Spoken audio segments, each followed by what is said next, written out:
ನಿವೃತ್ತ ನ್ಯಾಯಮೂರ್ತಿ ಎಜೆ ಸದಾಶಿವ ಆಯೋಗ ಹಾಗೂ ಜೆ.ಸಿ. ಮಾಧುಸ್ವಾಮಿ ವರದಿಯಂತೆ ಪರಿಗಣಿಸಿ ಆಗಸ್ಟ್ 15ರ ಒಳಗೆ ಪರಿಶಿಷ್ಟ ಜಾತಿಯಲ್ಲಿ ಒಳಮೀಸಲಾತಿ ಜಾರಿಗೊಳಿಸಬೇಕು, ಇಲ್ಲದಿದ್ದರೆ ರಾಜ್ಯವ್ಯಾಪ್ತಿ ಗಂಭೀರ ಸ್ವರೂಪದ ಹೋರಾಟ ನಡೆಸಲಾಗುವುದು.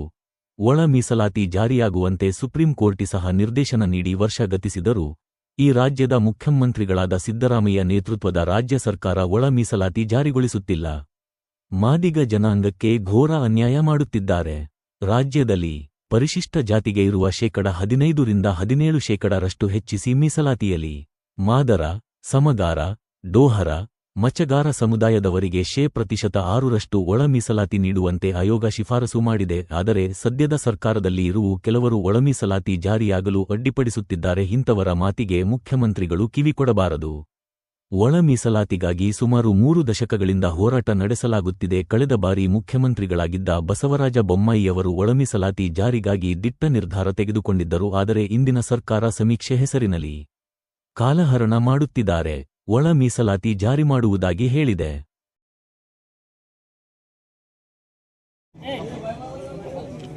ಲಾಸ್ಟ್ ಇಲೆಕ್ಷನ್ ಸಿದ್ದರಾಮಯ್ಯವರೇ ಒಪ್ಪಿಕೊಂಡ್ರು, ಮಾದಿಗರಿಂದ ನಾವು ಸೋತೇವತ್ತು ಹೇಳಿ. ಈಗ ಇನ್ನೊಮ್ಮೆ ಅವ್ರಿಗೆ ನಾವೆಲ್ಲರೂ ಪಾಠ ಕಲಿಸ್ಬೇಕಾಗ್ಯದ. ಇವತ್ತಿದು ಶಾಂತಿಕ ಹೋರಾಟ 30 ವರ್ಷ ಆಯ್ತು, ಇನ್ನೇನು ಹೋರಾಟ ಮಾಡಂಗಿಲ್ಲ. ಇವತ್ತು ನಾವು DC ಆಫೀಸಿಗೆ ಕೀಲಿ ಹಾಕ್ತೇವೆ ಇಲ್ಲಿ. ಇದು ಆದ್ಮೇಲೆ ಇವತ್ತಿನಿಂದ 15-16ನೇ ತಾರೀಕಿನವರೆಗೆ ಯಾವುದೇ MLA ಇರಲಿ, ಮಿನಿಸ್ಟರ್ ಇರಲಿ, ಯಾವುದೇ ಸರ್ಕಾರಿ ಕಾರ್ಯಕ್ರಮ ನಾವು ನಡೆಸಿಕೊಡ್ಲಾರ್ದಂಗೆ ನೋಡ್ಕೋತೀವಿ. ಅದಕ್ಕೂ ಮೀರಿದ್ರು ಅಂದ್ರೆ ಮೀರದು ಅಂದ್ರೆ ಮಾಡಲಿಲ್ಲ ಅಂದ್ರೆ ಒಳ ಮೀಸಲಾತಿ ಜಾರಿ ವಿಧಾನಸೌಧ ಮುತ್ತಿಗೆ ಹಾಕಿ ವಿಧಾನಸೌಧಕ್ಕೆ ಕೀಲಿ ಹಾಕ್ತೇವೆ. ನಾವು ಹೇಳ್ತೀವಿ ಅವ್ರಿಗೆ ಒಂದು ನೆನಪು ಮಾಡಿಕೊಡ್ತೀನಿ. ಐಂದ ಹೆಸರು ಹೇಳ್ಕೊಂಡು ಸರ್ಕಾರ ಬರ್ತಾರ, CM ಹಾಕ್ಕಾರ, ಅದನ್ನೇ ನೆನಪು ಹಾರಿಬಿಡ್ತಾರ. ಈ ಭೂಮಿಯ ಮೂಲ ಪುರುಷರು ನಾವು. ನಮ್ಮನ್ನ ಕೇಳೋದು ಬ್ಯಾಡ್ರಿ ಅಂತ ಕೇಳ್ತೇವೆ. ಶಾಂತ ರೀತಿ ಇದ್ದೇವೆ ಹಿಡ್ದನ. ಈಗಿಲ್ಲ. ಈಗ ನಮ್ದು ಇನ್ನೊಂದು ರೂಪ ನೀವು ನೋಡ್ತೀರಿ ಅಂತ ಹೇಳ್ತೇನೆ ನಾನು. ಇವತ್ತು ನಾವು ಒಂದೇ ಇದರವ್ರು ಬಂದೆವು.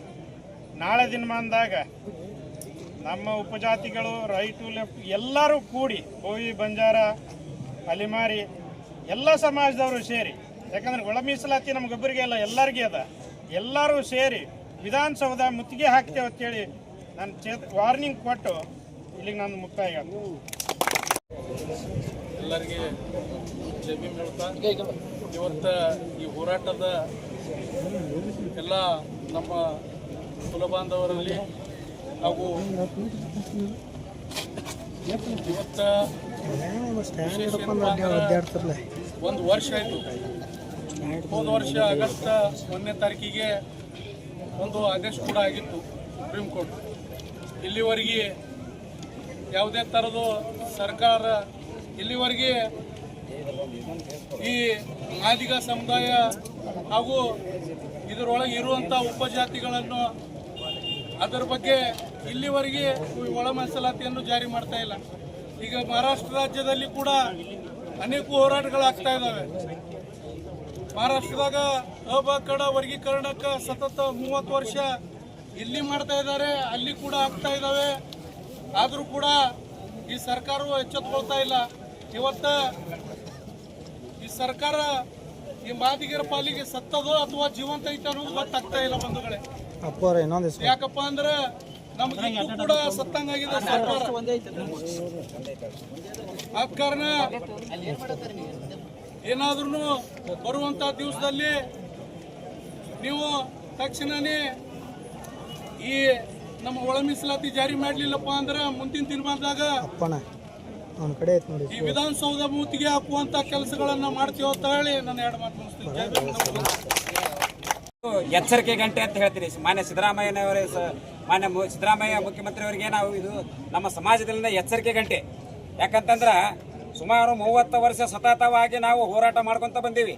ಇದು ಯಾರಿಗೆ JDSನವರಿಗೆ, ಕಾಂಗ್ರೆಸ್ನವರಿಗೆ ಯಾರಿಗೆ ಕಣ್ಣು ತೆರೆದಿಲ್ಲ.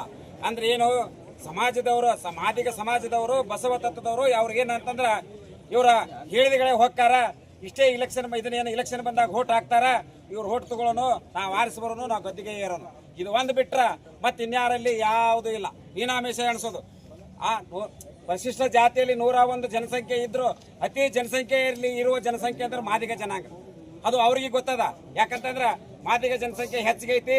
ಇದನ್ನ ಏನಂತಂದ್ರ ಅವರಿಗೆ ನಾವು ಮೀಸಲಾತಿ ಕೊಟ್ಟಿವಿ ಅಂತಂದ್ರ ಇನ್ನುಳಿದ ಜನರಿಗೆ ಅನ್ಯಾಯ ಹಾಕೋದು ಅಥವಾ ಯಾರೋ ಈತ ಶತ್ರುಗಳಿಂದ ಮಾತು ಕೇಳ್ಕೊಂಡು ನಮಗೇನೈತೆ ಅಂತಂದ್ರ ಮೀಸಲಾತಿ ಕೊಡಾಕ ಮೀನಾಮೇಷ ಎಣಸಕತ್ಯಾರ. ಅದಕ್ಕೆ ನಾನು ಇವತ್ತ ಈ ಸಾಂಕೇತಿಕ ಧರಣಿ ಮುಖಾಂತರ ನಾನು ಮಾನ್ಯ ಸಿದ್ದರಾಮಯ್ಯ ಮುಖ್ಯಮಂತ್ರಿ ಅವರಿಗೆ ನಾನು ಎಚ್ಚರಿಕೆ ಕೊಡ್ತೀನಿ. ನಮ್ಮ ಸಮಾಜದಲ್ಲಿಂದ ಮುಂಬರುವ ದಿನಗಳಲ್ಲಿ ಇಷ್ಟು ದಿನ ನಾವೇನು ಸುಮ್ಮ ಕುಂತೀವಿ, ಇನ್ನು ಮ್ಯಾಗ ನಮಗೆ ಸಿದ್ದರಾಮಯ್ಯ ಮುಖ್ಯಮಂತ್ರಿಗಳೇ ನಾವು ಸುಮ್ಮ ಕುಂದ್ರಾಕ ಆಗಂಗಿಲ್ಲ. ನಾವು ಮನಿ ಮಠ ಎಲ್ಲಾ ಬಿಡ್ತೀವಿ. ಆದ್ರೆ ಮಾನ್ಯ ಜಿಲ್ಲಾಧಿಕಾರಿಗಳ ಮುಂದೆ ಉಪವಾಸ ಸತ್ಯಾಗ್ರಹ ಕೊಡ್ತೀವಿ. ಮತ್ತು ಅದೇ ರೀತಿಯಾಗಿ ಮತ್ತೆ ಹೆಚ್ಚಿನ ಹೇಳಬೇಕಂತಂದ್ರೆ ನಾವು ಉಗ್ರವಾರ ಹೋರಾಟ ಮಾಡ್ತೀವಿ. ಇದಕ್ಕೂ ಮಾಡಿಲಿಲ್ಲ ಅಂದ್ರ ಎಲ್ಲಾ ಸರ್ಕಾರಿ ಕಚೇರಿಗಳನ್ನ ಬೀಗ ಹಾಕ್ತಿವಿ. ಬೀಗ ಹಾಕಿ ನಮ್ಮ ದನ ಕರ ಮನೆ ಎಲ್ಲರನ್ನ ಕರ್ಕೊಂಡು ಬಂದ ನಿಮ್ಮ ಇಲಾಖೆ ಮುಂದೆ ನಾವು ಏನಂದ್ರ ಧರಣಿ ಸತ್ಯಾಗ್ರಹ ಕೂಡ್ತೀವಿ. ಮತ್ತು ನಮಗೇನಾದ್ರೂ ಧರಣಿ ಸತ್ಯಾಗ್ರಹ ಕೂಡಿದಾಗ ನಮ್ಮ ಸಮಾಜಕ್ಕೆ ಯಾವುದೇ ರೀತಿ ಅನ್ಯಾಯವಾದ್ರ ಇದು ಸರ್ಕಾರ ನೇರವಾಗಿ ಹೊಣೆ ಆಗತ್ತಂತ ನಾನು ಇವತ್ತು ಹೇಳ್ತೀನಿ. ಇವತ್ತ ಈ ಸಾಂಕೇತಿಕ ಧರಣಿಯಲ್ಲಿ ಎಲ್ಲರೂ ನನ್ನ ಸಮಾಜದವರು ಪಾಲ್ಗೊಂಡಾರ. ಅದಕ್ಕೆ ನಾನು ಇವತ್ತು ನನಗೆ ಮಾತನಾಡಕ್ಕೆ ಅವಕಾಶ ಕೊಟ್ಟಂತ ಮನಸುತ್ತಾ ನಾನು 2 ಮಾತು